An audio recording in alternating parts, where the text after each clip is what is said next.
আসসালামু আলাইকুম বন্ধুরা, welcome back to my channel Shampa kitchen blog. আপনারা সকলে কেমন আছেন? আশা করি আল্লাহর রহমতে সকলে ভালোই আছেন।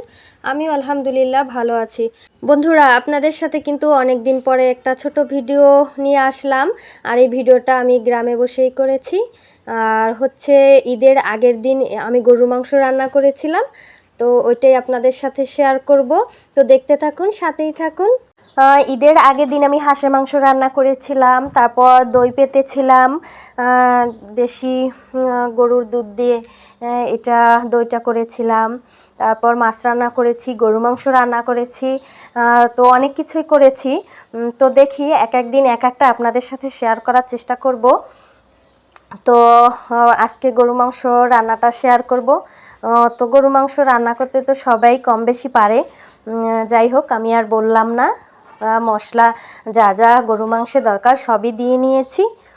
তো গ্রামে মাটির চুলায় রান্না করলাম, তো এটাই ভাবলাম বন্ধুদের সাথে শেয়ার করি। আর মাটির চুলায় রান্না খেতে কিন্তু খুবই মজা হয়েছিল বন্ধুরা। যারা মাটির চুলায় রান্না করা খেয়েছেন লাকড়ি দিয়ে, তারা তো জানেন যে মাটির চুলায় লাকড়ি দিয়ে রান্না করা যে কতটা টেস্ট হয়। আর রোজা রেখে সারাদিন পরে হয়তো ওইভাবে খাওয়া যায় না, তারপরও যাই খাই না কেন, মানে গ্রামে গিয়ে রান্না করা একটু তৃপ্তি সহকারে খাওয়া যায়, এটা বলতে পারি। বন্ধুরা, আপনাদের কাছে একটা অনুরোধ থাকবে, আমি অনেক দিন পরে ভিডিও ছেড়েছি, তো আপনারা স্কিপ না করে পুরোপুরি ভিডিওটা দেখবেন দয়া করে। গ্রামে গিয়ে ওইভাবে ভিডিও ছাড়তে পারিনি। যাই হোক, একটা ভিডিও ছেড়েছিলাম, তাও ভয়েস ছাড়া ভিডিওটা ছেড়েছিলাম। তো আপনাদের কাছে এই জন্যই অনুরোধ থাকবে যে আপনারা ভিডিওটি স্কিপ না করে পুরো ভিডিওটি দেখবেন। আর আমার নতুন বন্ধুরা যদি ভিডিওটি দেখে থাকেন, তাহলে নতুন বন্ধুদেরকে বলবো, আমার ভিডিও যদি আপনাদের কাছে ভালো লেগে থাকে তাহলে অবশ্যই চ্যানেলটি সাবস্ক্রাইব করে আমার পাশে থাকতে পারেন। আমার পুরানো বন্ধুদেরকে অনেক অনেক ভালোবাসা। আর আমার পুরানো বন্ধুদের উদ্দেশ্যে কিছু কথা বলবো। বন্ধুরা, তোমরা কি আমাকে ভুলে গেছো কি না? আমি কিন্তু তোমাদের কাউকে ভুলিনি। হয়তো সময়ের কারণে ভিডিও ছাড়তে পারতেছি না এবং তোমাদের ভিডিও আমি দেখতেও পারতেছি না। যাই হোক, এখন আমি আবার গ্রাম থেকে ঢাকায় চলে আসছি। তো এখন আবার তোমাদের সবার সাথেই এই কথা হবে, ভিডিও ঠিকমতো ছাড়া হবে, তারপর তোমাদের ভিডিও দেখা হবে।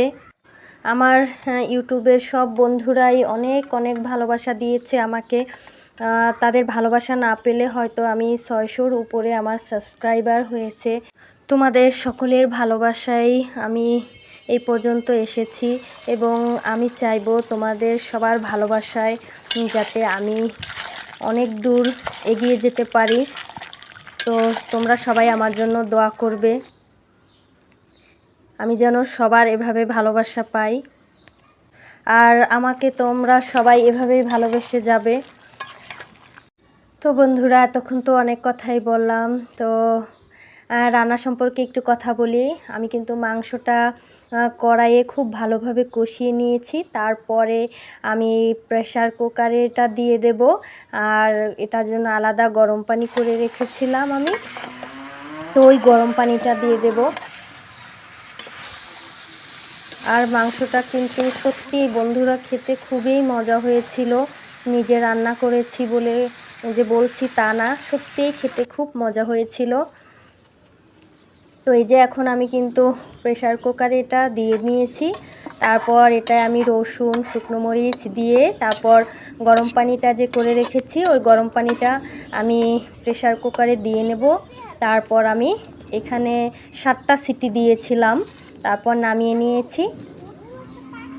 তো বন্ধুরা, তোমরা যারা এতক্ষণ ধরে ধৈর্য করে আমার ভিডিওটি দেখতেছো, তোমাদের সবাইকে অসংখ্য অসংখ্য ধন্যবাদ। আর বন্ধুরা, প্লিজ একটা লাইক করতে কেউ ভুলো না। অনেক সময় দেখি সবাই কমেন্ট করে কিন্তু লাইক খুব কম হয়। তো যেসব বন্ধুরা লাইক করতে ভুলে যাও সবাইকে বলবো প্লিজ একটা লাইক করে দিও। তো প্রেসার কুকার থেকে নামিয়ে আমি আবার কড়াইতে দিয়েছি, আর এখানে জিরা ধনিয়া আর হালকা একটু গরম মশলা দিয়েছি।